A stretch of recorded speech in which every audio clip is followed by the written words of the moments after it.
Oi galerinha, professor Olibário aqui. Vamos resolver agora dois exercícios acerca de memória cache. A gente falou um pouco sobre hierarquia de memórias e sobre a importância da memória cache nessa hierarquia de memórias. Só para relembrar um pouquinho de como funcionava a cache, a memória cache é uma memória que fica entre a CPU e a memória principal. Na verdade, a cache L1 já está dentro do próprio processador.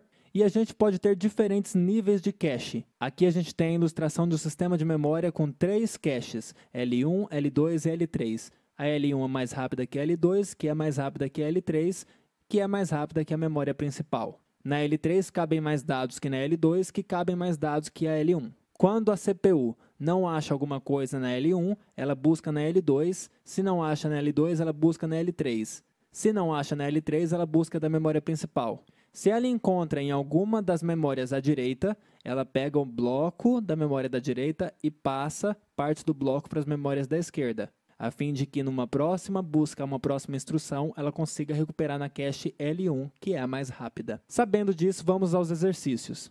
Suponha que um processador acesse dois níveis de cache, ou seja, a gente tem um sistema de memórias com caches L1 e L2. O nível L1 armazena até 1000 palavras e possui tempo de acesso de 0,005 microsegundos. Isso é 0,005 vezes 10 a menos 6 segundos. O nível L2 armazena até 100.000 palavras, ou seja, bem mais do que a L1, e possui um tempo de acesso de 0,01 microsegundos, ou seja, já bem mais lenta do que a L1. O barramento de sistema utilizado possui largura de 64 bits, e ciclo de 8 MHz.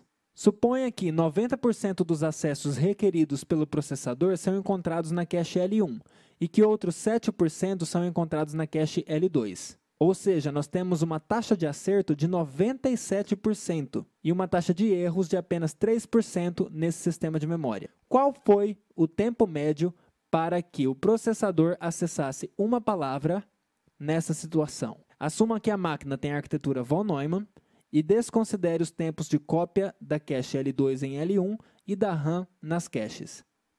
Bom, pessoal, a gente sabe que 90% das vezes os acessos foram feitos só na L1.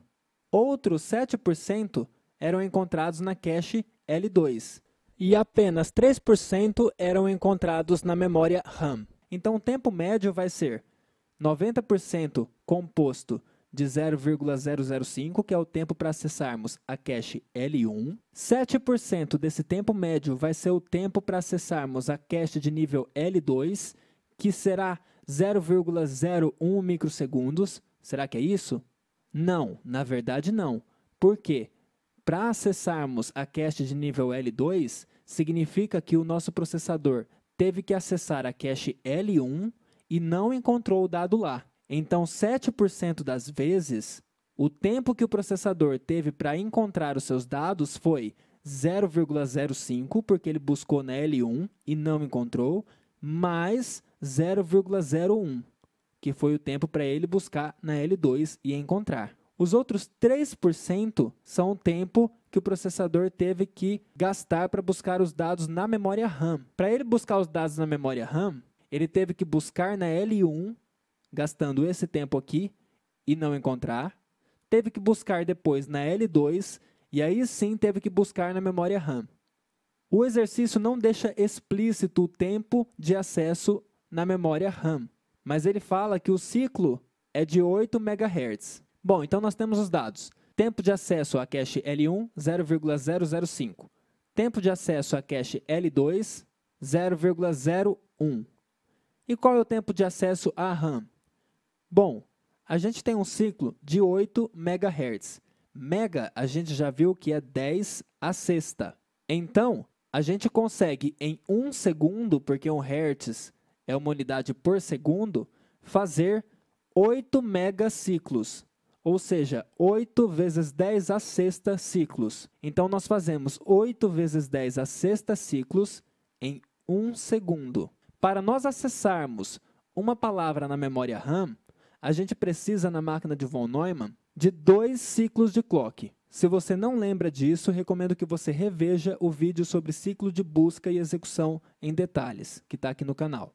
Então, em 2 ciclos, eu tenho um tempo de acesso da RAM, que é o tempo para recuperar uma palavra. Eu quero saber exatamente esse tempo de acesso, então eu faço uma regra de 3 aqui.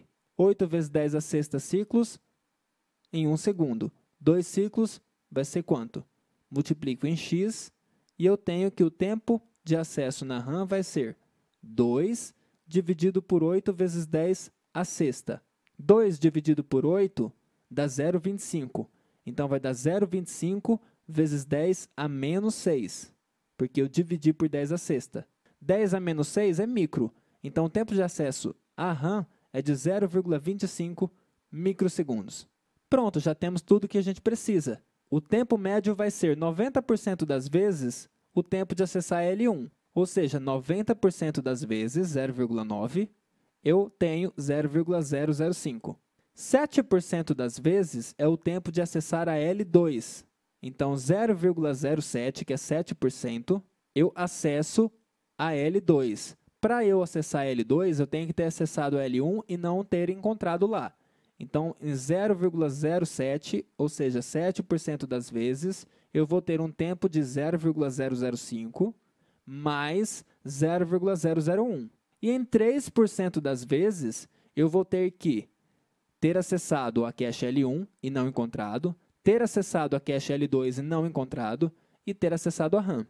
Então, em 3% das vezes, 0,003, que é 3%, 3 dividido por 100, eu demorei 0,005 para acessar a L1, 0,01 para acessar a L2 e 0,25 para acessar a memória RAM. Fazendo essa conta aqui, eu chego que o tempo médio foi de 0,0135 microsegundos.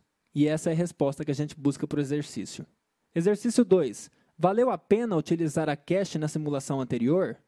Quão mais rápido teria sido se todos os dados estivessem na cache L1? Ou seja, se eu acertasse tudo na cache L1, que é a mais rápida. Mundo ideal, né? Valeu a pena utilizar a cache na simulação anterior? É evidente que sim, porque a gente teve uma taxa de acertos de 97%, é muito alta. Além disso, se a gente for olhar, o tempo médio de acesso ficou muito próximo do tempo de acesso à memória L2, à cache L2. Ou seja, a gente conseguiu diminuir em muito o tempo de acesso que a gente levaria para ficar buscando somente na RAM. Quão mais rápido teria sido se todos os acessos estivessem em L1? Se todos os acessos estivessem em L1, a taxa de acertos, que é o número de acertos dividido pelo número total de vezes que a gente buscou o dado, teria sido 100%. Porque 100% das vezes a gente ia gastar esse tempo aqui. 100% é 100 dividido por 100, que dá 1. Então, a gente teria 1 vezes 0,005, que é 0,005. O tempo médio seria o tempo de acesso a L1. Então, nós teríamos a taxa média de 0,005. Quanto que a gente teve?